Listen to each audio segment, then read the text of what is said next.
Welcome to the Ducks Unlimited podcast, the only podcast about all things waterfowl.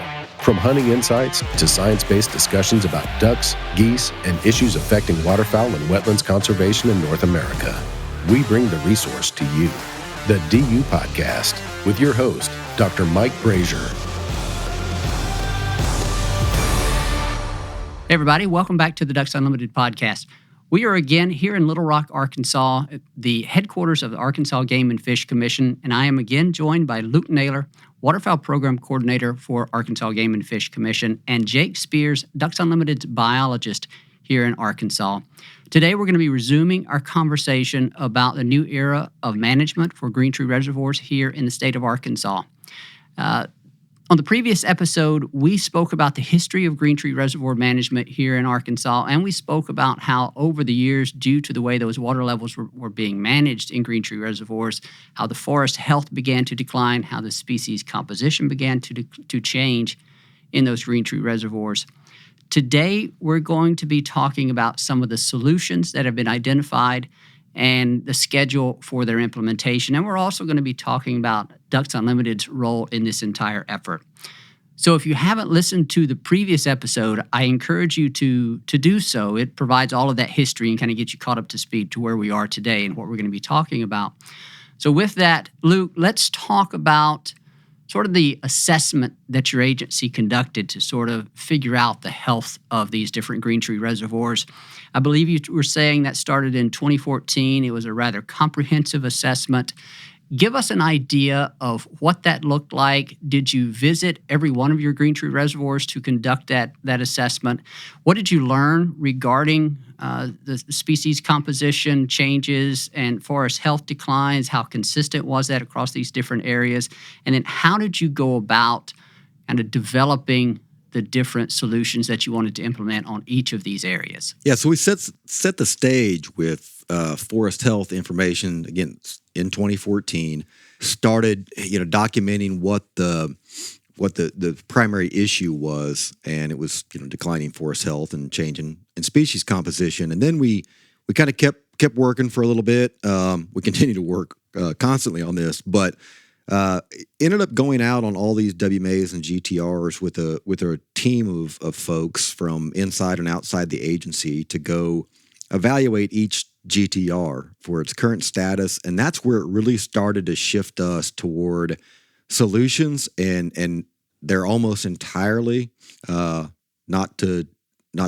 need to come back to our forest managers here at some point, not to state that what they're doing is not important, because it is, but infrastructure is such a linchpin in this, and infrastructure in our ability to effectively manage water to promote our new long-term objectives of habitat sustainability and long-term hunting opportunity. We kind of knew, but we went through and have identified that, okay, these are the primary infrastructure limitations on each of these GTRs. And we document those. And we're talking like water control structure. Yes. We're talking levees, water control drainage structures, canals, correct. What gets the water onto and off of those units. Right? Yeah, and it really shifted our whole mantra. Really, we spent years and years and years of.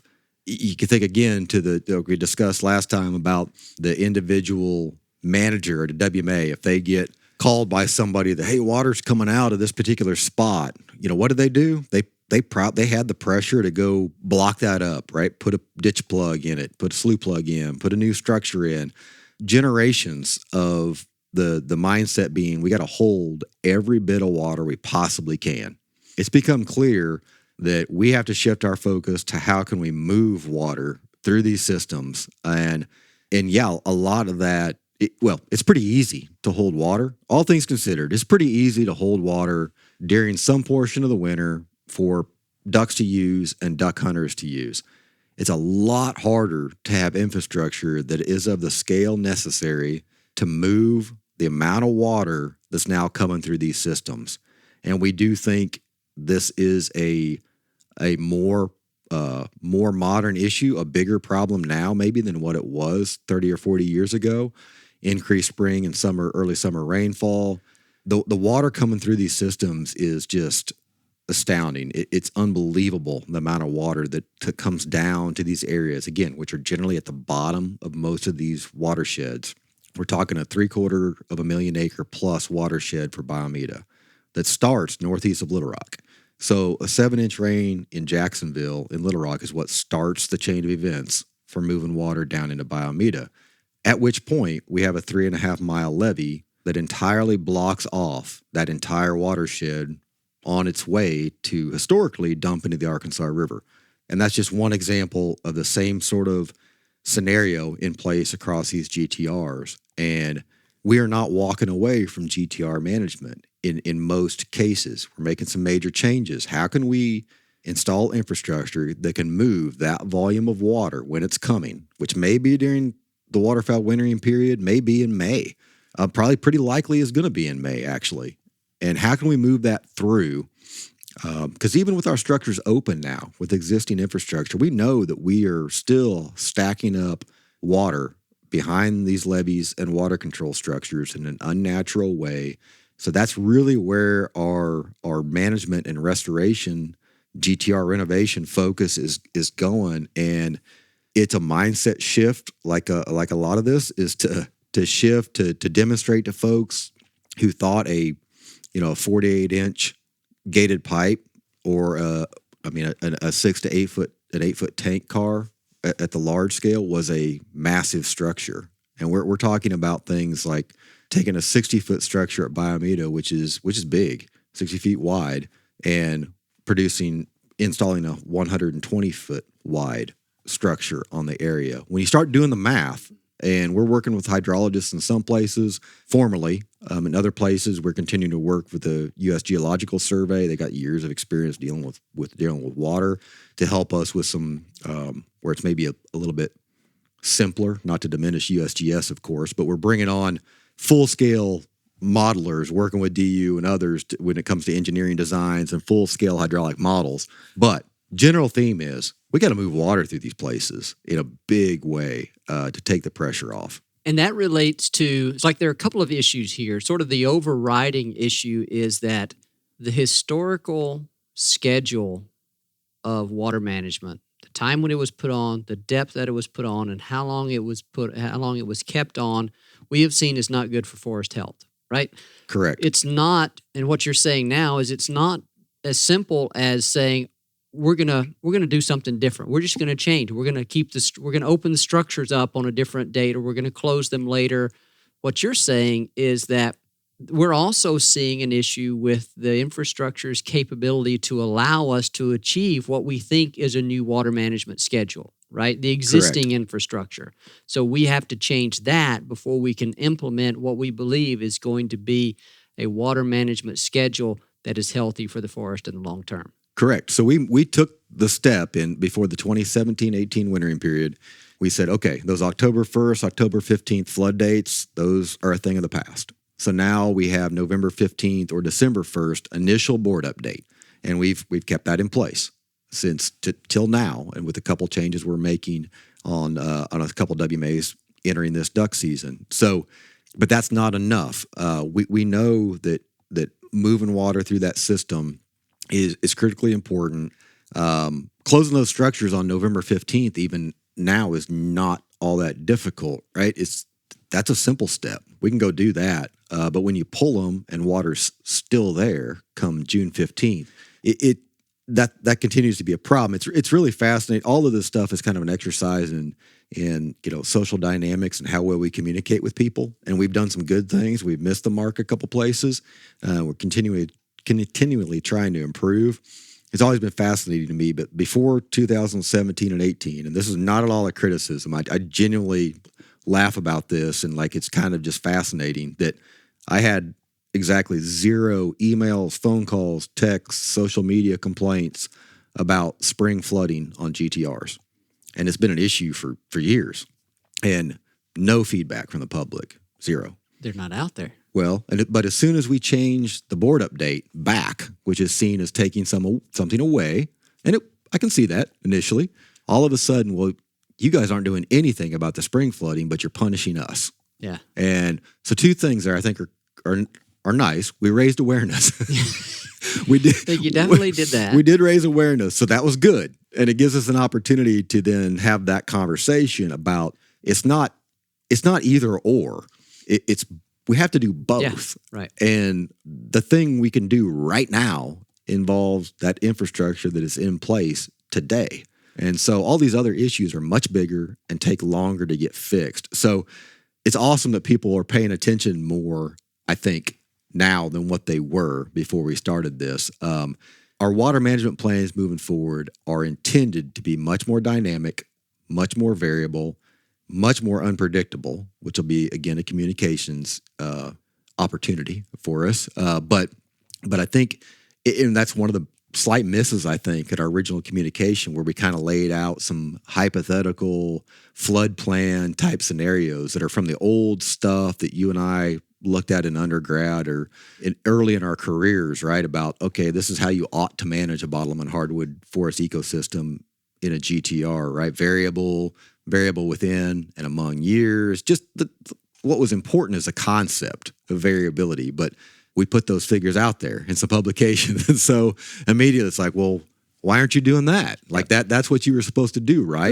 Those got cut out, pasted on the wall, and people were planning their days of field based on what the water level was supposed to be on November. Yeah, so this is year 4. So why didn't you do this? Like, well, wait a minute. We never said that's. Then you look at it, it's like, okay, I could see where people interpreted that. As we were talking here, kind of before we started recording, that occurred to me as well. As soon as I saw those graphics, I thought to myself, I bet you some people are going to misinterpret those. People are going to think those are the schedules of flooding, both in terms of depth and timing, that we're going to see on these units going forward in years 1, 2, 3, and 4. Right? I mean, Absolutely. That's just the way. Because we want to. Again, we're not good with change. We're not good with variability. We look for things that tell us the way things are going to be. And that was just an example. So those graphs, those figures that are out there in some of the AGFC publications related to this that show the variable water levels from November or October, whatever the case may be, those are just examples, hypothetical examples of the way it may work out, right? Correct. And I think we made the mistake of even labeling them year 1, year 2, year 3. You're learning. Well, I got some recent communications from constituents, and when we talked about these issues that these changes we're making this year, and it was the majority of the feedback I got was, well, wait a minute, how can you do this? You told us here that this is what you should be doing this particular year at XWMA. Wait a minute. My initial response was, no, come on, that can't be true. But then I went back and read the document again that we produced, and I said, okay, all right, I could see where somebody came up with, could interpret it that way without a little bit more explanation. So it's a learning opportunity for us to explain a little bit better. We're always trying to explain things better, and we're going to miss, but we're trying to just do what we can with information. But the point is variability, variety in what we do, which I know is not necessarily what people want to hear. We're trying to balance that with increased communication as well. So our water management is going to become much less predictable as we get infrastructure in place. For example, we're going to be installing infrastructure that has remote operation capacity.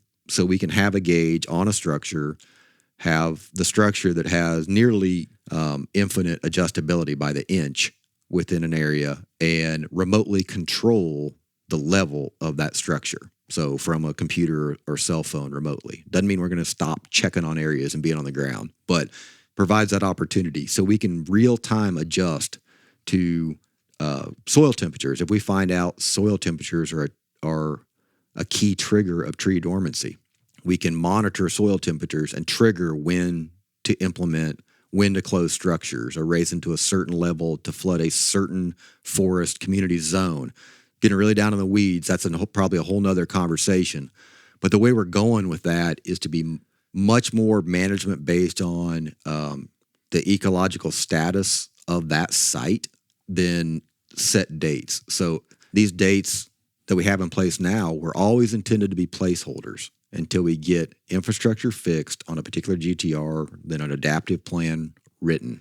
So that'll be a learning process to move people from there here to there. But our communication is we're trying to do our best to increase communication with gauges, for example, on these GTRs, where people can go real time, like they do for lots of these areas. I'm sure Jake has hunted. You've probably hunted some of them, Mike. You look at the Cache River, the White River bottoms, where nobody seems to care at all about the high level of variability inherent in hunting those areas, right? People are duck hunters are just adapted to it.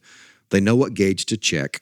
They know what gauge reading tells them they can hunt a particular spot they like to hunt. But we've just conditioned people to consistency on GTRs. And we haven't had the data to share with users. So now we're changing that. We're going to have gauges in place at these areas, publicly available data where folks can go look at the lower value water control structure on Biometa, just like they could look at the Patterson gauge on the Cache River. So we're moving that direction, trying to bring hunters along with us in that kind of education and increased communication process. In your assessment of the situation, you mentioned White River and Cache. Was the possibility of letting some of these or letting all of your historically managed Greentree reservoirs transition to a completely unmanaged state? Was that ever seriously considered? Yeah, when we look at each of these areas and do a full evaluation, when we went out there with those groups on site, everything was on the table. And that includes just knock it all down and walk away. And let the water levels be dictated by the adjacent rivers or whatever streams may be feeding the water to those areas. Especially those areas that are immediately adjacent to a major river that seems to have a pattern of increased flooding duration and height. So that was always on the table at all of them. And there will be a few cases of that. The South GTR at Henry Gray Hurricane Lake, the forest health was so poor, declining so quickly, that we made the decision that we're not going to manage that as a GTR right now, at all. It's still potentially flooded timber. It's just we want to make a distinction here between a Greentree Reservoir, which is one where we intentionally manage water levels on some adaptive schedule now going forward, right? That's right. So that does not mean it will not flood. If you look at White River, that's a river in play there. If you look at White River gauge history over the last several years, place is going to flood. I mean, we've had the river levels to entirely flood that WMA to the point where we have one parking lot because you can't drive any farther into the WMA. It's all flooded. We're going to hit that level, but we have to allow that free flow of water through that system. So I think based on all of our evaluations, I think you can use the term decommissioning. We haven't come up with a real great term for what you call that. All of it sounds just really bad, but I don't know what you call it. But allowing it to revert to natural variation in water levels, right? Yeah. But that's wordy. It's long. Yeah, you can't write that in one. I don't know. So it's okay to us. I know it's okay to us, but I've already stated we've had some misses in communication, and I'm trying to improve that. Okay, but fair enough. So yeah, we're going to have those. But I think they're going to be small in the grand scheme of things. We'll have fewer of those. I think we're finding solutions to have managed GTRs in the long run on most of our areas. There'd be probably look a lot different in many cases, but we'll still be operated as GTRs in the long run. There'll be a few that are no longer managed as GTRs. We're trying to, most of those, I think we'll be able to make a pretty strong case that water availability and overall sustainability of the habitat, of course, but even the availability and timing of water to provide flooded areas for ducks and duck hunters is probably going to be maintained. It'll change, but it'll still exist, if that makes sense. So we're make those decisions in areas that we're pretty confident they're still going to flood anyway. And so it's kind of this balancing act. So yeah, the worst case, it's a lot cheaper actually when we get to talking to what DU does and what Jake helped with grant writing and stuff. It's a heck of a lot cheaper to just rent a few big dozers and knock all this stuff in. Quicker, cheaper, easier. But that's not the course we're taking on most of this because we care about providing that opportunity in the long run. There's a lot that we could discuss about each of the GTRs, where you're making these decisions, this sort of new era of management, what that would look like. We obviously don't have the time to do that here on this episode, but where can people go to learn more about the particular area that they may have hunted for all of their life? Where can they go to learn about the changes that are going to be implemented, the timing of those changes? What type of resources is AGFC putting out there? Where can people find those? We try to house everything at agfc.com/GTR. That's where we try to put all of our new information. Just now, we're actually this year making some changes that warrant putting the information out there. We're having some public meetings folks can attend over the next few weeks to try to get the word out, allow folks the opportunity to have a conversation with us, not a lecture. We're having a conversation with folks through this. And that website is really the clearinghouse for information about what we're doing and, importantly, what we're not doing. I've heard a lot of people ask me when the dry year is going to happen on Biomedic, going back to those original figures that we published and were misunderstood, and which is our fault. And a lot of questions. When's the dry year? When's the dry year? You know, I heard it's this year. I heard it's this year.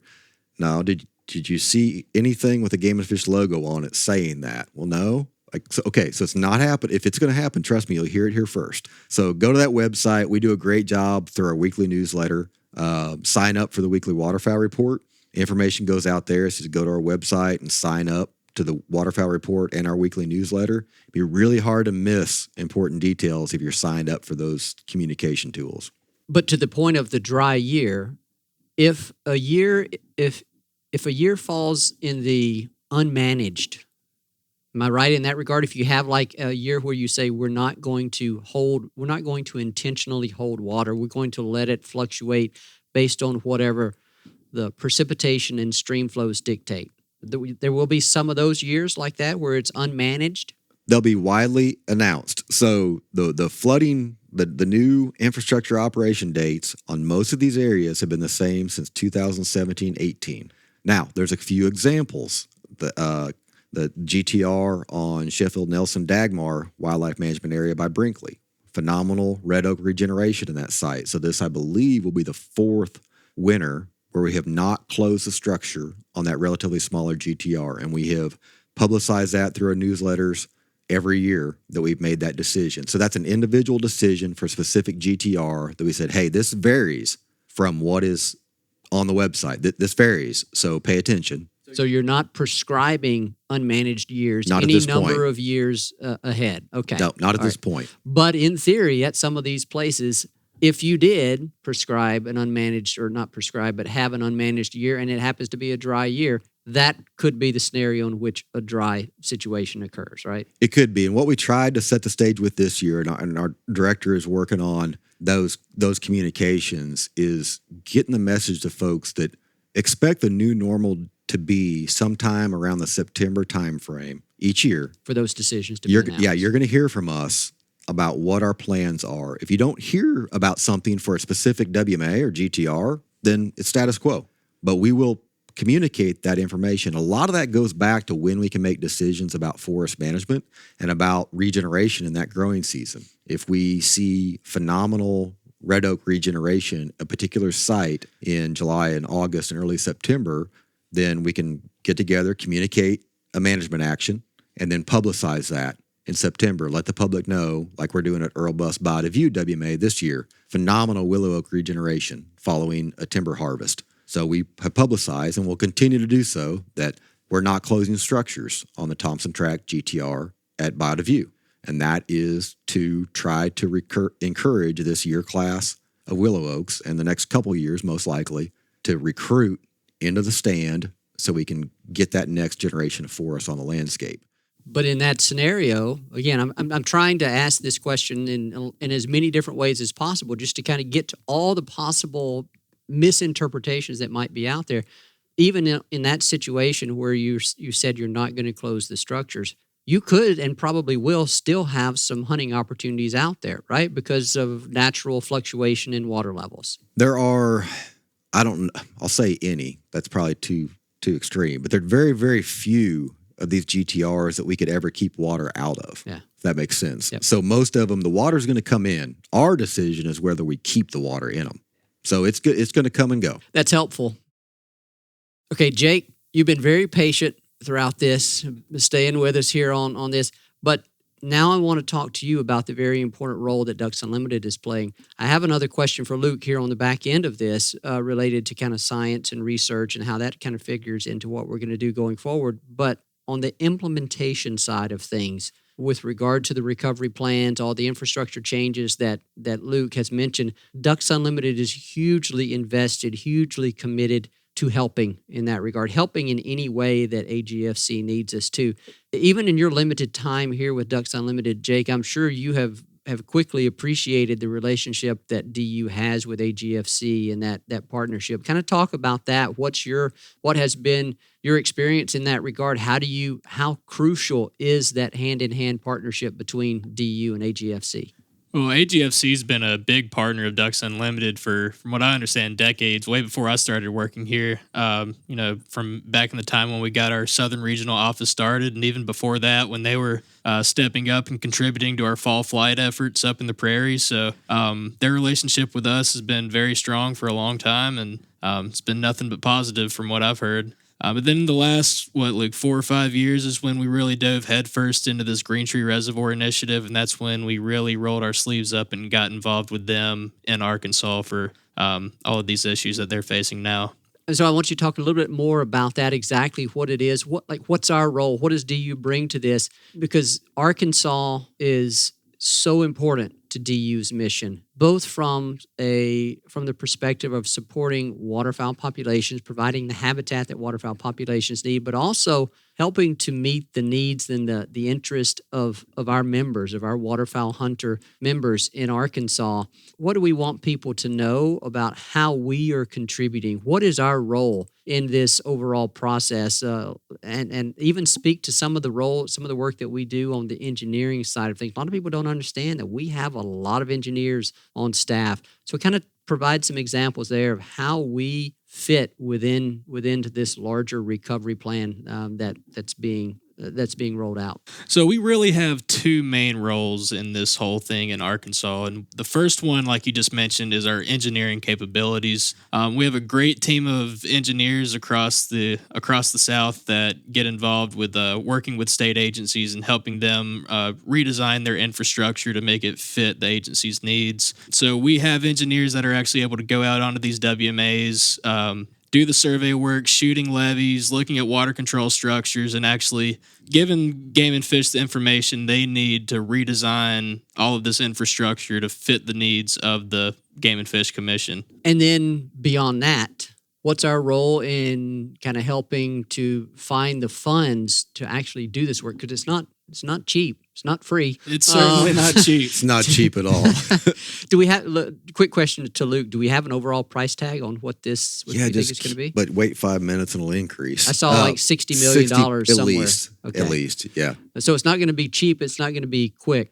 But Jake, we have an important role in that regard in helping our state partners, our federal partners, find the funding, acquire the funding, and then kind of help deliver, spend the money to do the work that our engineers have kind of helped design in collaboration with AGFC. So talk about how we go about some of that. What are some of the sources of the funds that we seek, that we use in these projects? So our fundraising capabilities are really our second strong suit when getting involved with projects like this. These are very, very expensive projects, and there's no way Game and Fish could get that stuff done on their own, at least anywhere in the near future. Luke has deep pockets, but not that deep, right? Right, they're limited. Yeah, they do have a bottom. Yeah. So where we come in handy is we're able to use Game and Fish money to pull together with some of our own money and some of our other partners' money and apply for large NACA grants and other smaller grants as well. But NACA is the main one that we're able to pull our money together with Game and Fish and some other sources and apply for these large federal NACA grants that are able to match our money up to $2 million. And we're able to do that twice a year. And that adds up to a lot of money each year potentially for these projects. So NACA is North American Wetlands Conservation Act. It is always, year in and year out, one of Ducks Unlimited's highest priorities. It is the premier federal wetland restoration conservation fund that we have here in North America. Really, it provides money for wetland projects in Canada, in Mexico, and in the U.S. And all sorts of partners from across North America utilize it to deliver high priority wetland projects. It is you did remind me there, Jake, that the cap, you might say, on NACA projects has recently, I don't know if I'd say lifted. It's been lifted to some extent, but they're providing some additional opportunities to elevate the grant request up to about $2 million now. I think for the longest time it had been $1 million, and it had not adjusted for inflation over the years. And we all know of all times to be making adjustments for inflation, now is it. So it is good to hear that they are providing some opportunities for $2 million grants now, and that's going to certainly help and accelerate some of the work we're able to do here on these particular projects for sure. Now, not all of them, not all the NACA grants that we apply for and receive are $2 million. Not all of them are even up to the $1 million mark. Some of them are less than that. But it's a big source of a lot of the funds that we use in some of our wetland conservation efforts.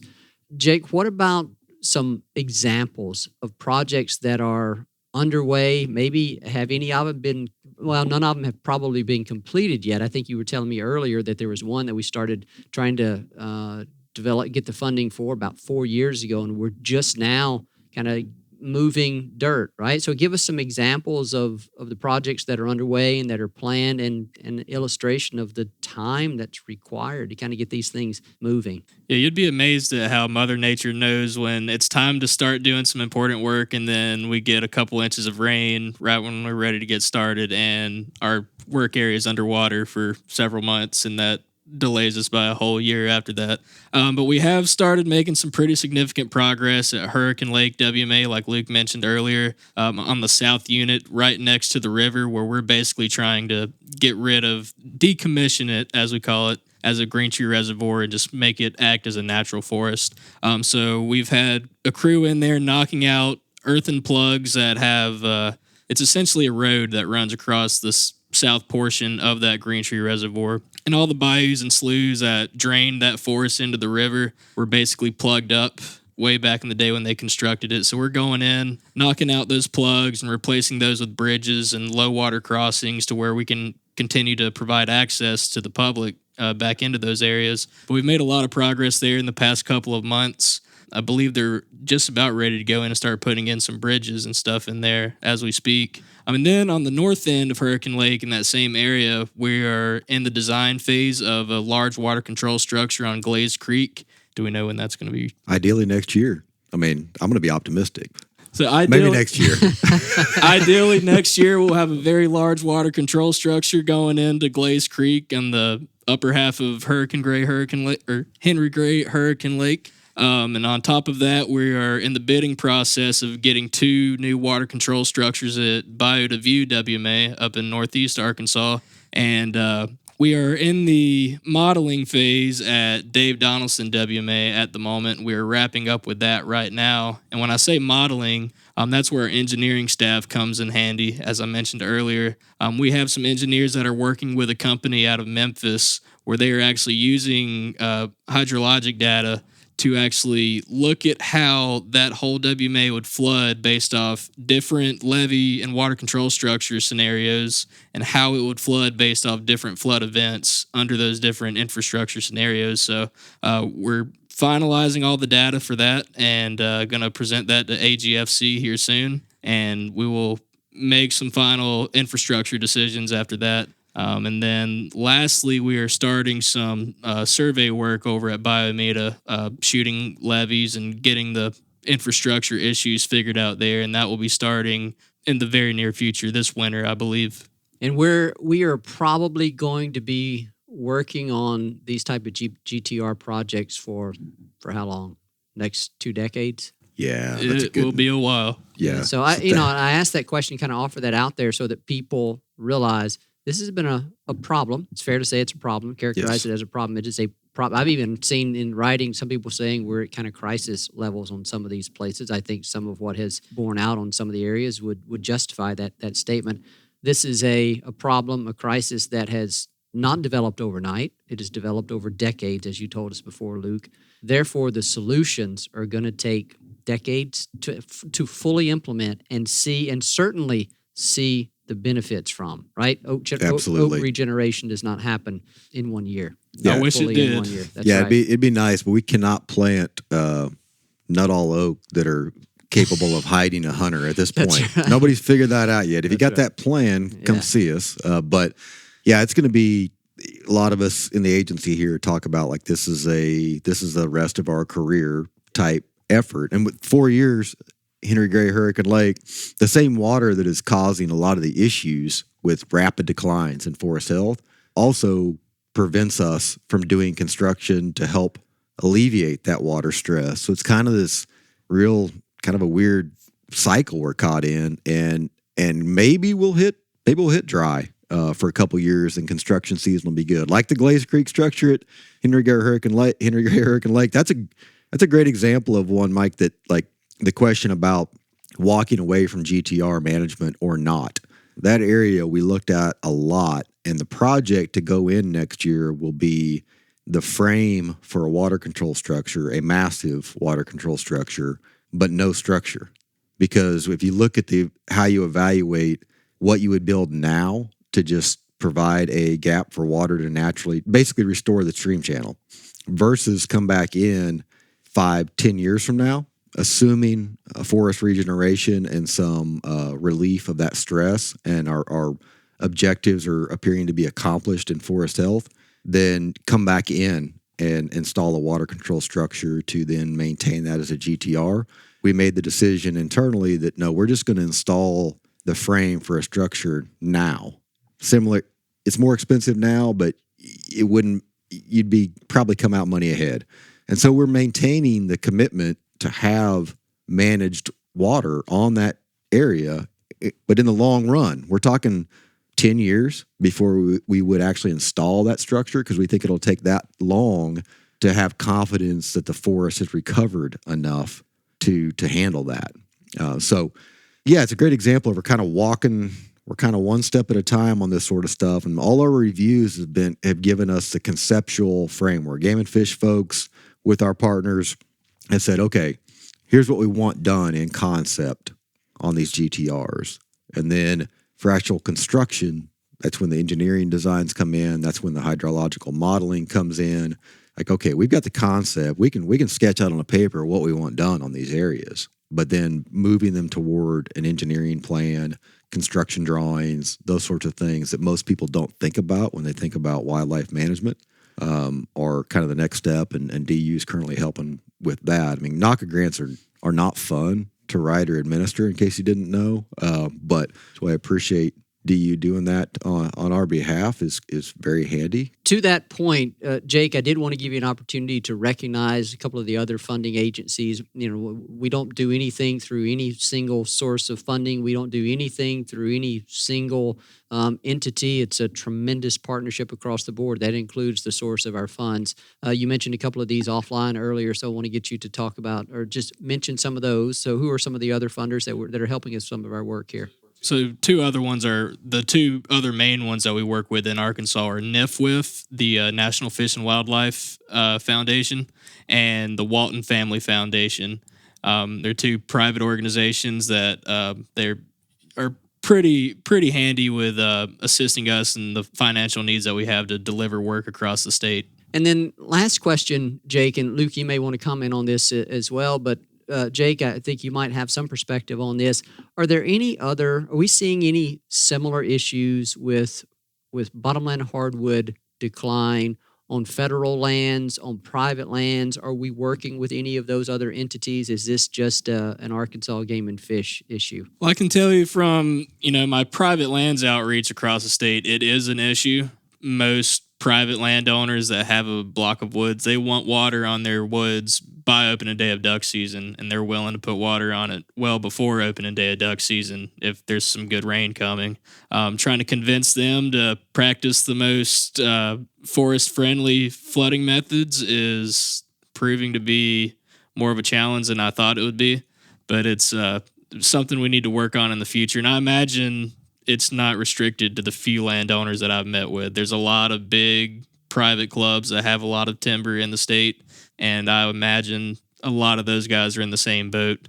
There's also some issues on some federal land. We are doing some work with the White River Refuge on their levee unit, Greentree Reservoir, but a lot of those large refuges, they're not actually impounded Greentree reservoirs. They're just these complex bottomland forests that happen to hold a lot of water during flood events. So they are seeing some flooding issues and some forest health issues, Felsenthal and some other spots on White River that I'm aware of. But right now, we haven't really gotten involved with some of that other work. And that's not to say that we won't in the future. But right now, the majority of our work is restricted to game and fish land. Luke, anything to add to that? It's just fascinating because forest-friendly flooding, F-cubed. I think you just coined a term. That's right.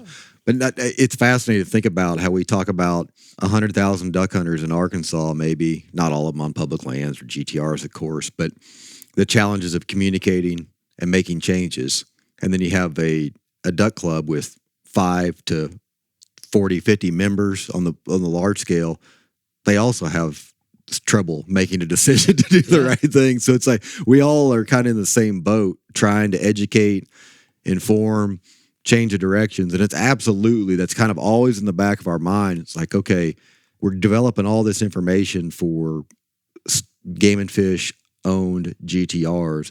The vast majority of it is applicable to any similar landscape. And so private landowners in Arkansas have been a partner with us in providing duck habitat and duck hunting opportunity and habitat for all the other critters that use these forested wetlands for 100 years. And so it's important to bring them alongside with us. We can't forget about that. They're an important linchpin in this effort too. And so we're glad to see folks like Jake actually out there. We communicate with those folks as well from Game and Fish, but the more people talking to those folks and talking about these issues, the better. I would imagine one of the reasons why it's difficult for even a small group of people to make these very difficult decisions about changing their water management schedule is it's change. It's change. We don't like that. Yep. But also there's uncertainty. You tell me if I'm wrong on this, but we know that what we've been doing, the management schedule that we've had in place, is not sustainable. But there's probably also some uncertainty around whether these changes that we're going to be putting in place are indeed going to, quote, fix the problem. So, Luke, when I was listening to you earlier, I think that continued scientific investigations, continued research is a huge part of what's going to be happening going forward, right? So we're not saying we know exactly what the solution is, and we're going to implement this particular solution. We're saying we know what the problem is. We're going to go in a direction that we think is better, that we know is better, but we're going to have in place additional data collection, research to help us fine-tune it and continue to adapt and get better through time. Is that right? Correct. And so, part of the problem, Mike, I think, is that especially for duck clubs. Now, definitely, they've got a resource concern. These guys are stewards of the land. But as long as they're shooting ducks, a lot of them say, well, what's the problem? And you can shoot ducks in an overcup oak forest with very little acorn value, very little food value, because ducks still use those places to loaf. And we deal with those same questions on public lands as well. Well, what's the problem? I'm still shooting ducks. Of course, then you hear from the other part that, well, no ducks come to Arkansas anymore at all. There's a balance in there somewhere, right? But I think for a private duck club, like, well, we're still shooting ducks, and this club exists to have a place to duck hunt. So that decision maybe even gets a little harder for some of those folks. Yeah. But our Rob Willey, our habitat program coordinator, has done phenomenal work in establishing a whole new way that we monitor forests across our WMAs. And particularly in bottomland hardwood forested areas, and looking and including measures of forest health. Our goal is to repeat those on a 5-year interval. Now, for lots of issues, we probably won't fully meet that, but we're in the process of getting that kind of first sweep through all the GTRs right now, this new forest inventory protocol, which that will provide us the data. If we can continue this, even if it only can happen every 7 to 10 years, let's say, long-lived species, right? So that's still going to provide information as we move forward about, okay, are regenerating red oaks? Is forest health generally better? Because part of that's going to be the bad trees just fall out, they die, right? So the ones left we're improving the hydrology and making them increasing the survivability of those remaining trees. So we've got that in place. We've got some research going on right now with University of Arkansas Monticello on understanding red oak dormancy and when it happens. Of all the research that I poured through, nobody can say this is when red oak seedlings and mature red oak trees go dormant. There's no research to that effect. So we are fortunate to have a tree ecophysiologist at UAM, and he's been contracted on a project with Game and Fish, year 4 of 5 right now, to investigate that, figure out when seedlings and when adult trees go dormant to help and look at the triggers to that, environmental triggers, temperature, soil temperature, air temperature, day length, whatever it might be. So we're going to keep evaluating. We're going to keep monitoring how these forests change and do research like this dormancy research that helps guide our management actions to be more keyed in around what the actual ecosystem can take. And I would imagine if that research finds that trees are dormant by early October, they may not be. That may be a foolish thing for me to say, but if hypothetically speaking, if trees are dormant by October 1st, maybe that would open the door for a change in the flood schedule, the management schedule, right? It could. Probably going to go the other direction, most likely. We're actually learning. The early indications suggest that a lot of these red oak seedlings probably don't even really go dormant at all. Yeah. So that doesn't mean we can't artificially hold a little bit of water in some cases. But we can manage a lot more. What I didn't cover a lot is how with this forest inventory we're doing now and our LIDAR, digital elevation information we have available now, we're now tying all this together. So what is the forest species composition by elevation zone? And so future management, I mentioned kind of infinitely adjustable water control structures in the future. We're going to be targeting management by forest community and elevation in the future. So we might be able to come in and say, hey, look, this elevation at Dave Donaldson Black River is dominated by overcup oak. We reasonably are not going to promote a red oak forest in the long term. There's really not much harm in earlier flooding in that elevation zone. We don't have that kind of management control right now. We just don't have it. Our infrastructure doesn't allow it, and we haven't properly identified and delineated those zones. As we do that, our forest management and base say, well, we got no red oak regeneration here and got a bunch of overcup oak. So this year, it's okay to move the water level to X mean sea level on X date, right? So a lot more adaptability, and we'll be making those decisions. Well, it's certainly an exciting time. Y'all have your hands full, but it sounds like we do. It sounds like you are. I mean, you're not taking this lightly. I think if people take away nothing else, it's that very thing. You're not taking this lightly. You're very thoughtful and very aware of the implications from the biological side of things, from the human user side of things. It's important. Again, I'll kind of go back to that. It is probably one of the most important decisions that Arkansas Game and Fish Commission is going to face during your career, right? It is. And probably over multiple careers of agency employees. And I mean, it's going to require patience. It's going to require adaptability on the part of your hunters. Whenever I think about it, I think what it's going to require people to do is just change their frame of mind, start looking longer term. Don't think about necessarily what they're giving up, but think about what they may be. By them giving up a few things, they might ensure better experiences by their sons, their daughters, their grandsons and granddaughters, and future generations. I mean, that's kind of the way we're thinking about it. That's kind of the way we have to think about this. It's very difficult to do, but I'm sure that's one of the messages that you're trying to send, right? Absolutely. Yeah, it's about the next generations. Very few of us will see a lot of these trees. You go back and it's kind of humbling to walk on one of these areas and look at some success stories on red oak regeneration and kind of take a step back, and not to get all kind of teary-eyed and philosophical, but if you go out and look at those places and think, okay, we just regenerated a willow oak on Bayou View that, I mean, I'll never stand against. And it's kind of takes you a step back and think, wow, okay, and we're making those decisions knowing that's true. knowing that we will have no benefit from this. We won't be around to experience the long-term benefit of this restored forest ecosystem. But that's the decision we have to make. We want the next generations to be able to have this. We want all the wildlife that require these ecosystems to be able to survive in them and use these places in the long run.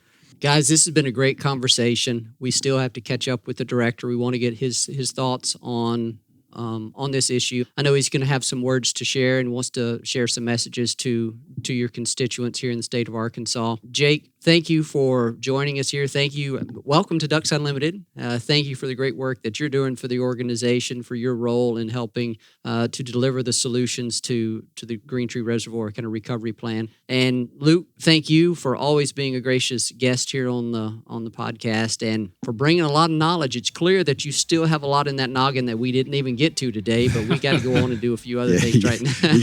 We got to move on at some point, right? Right.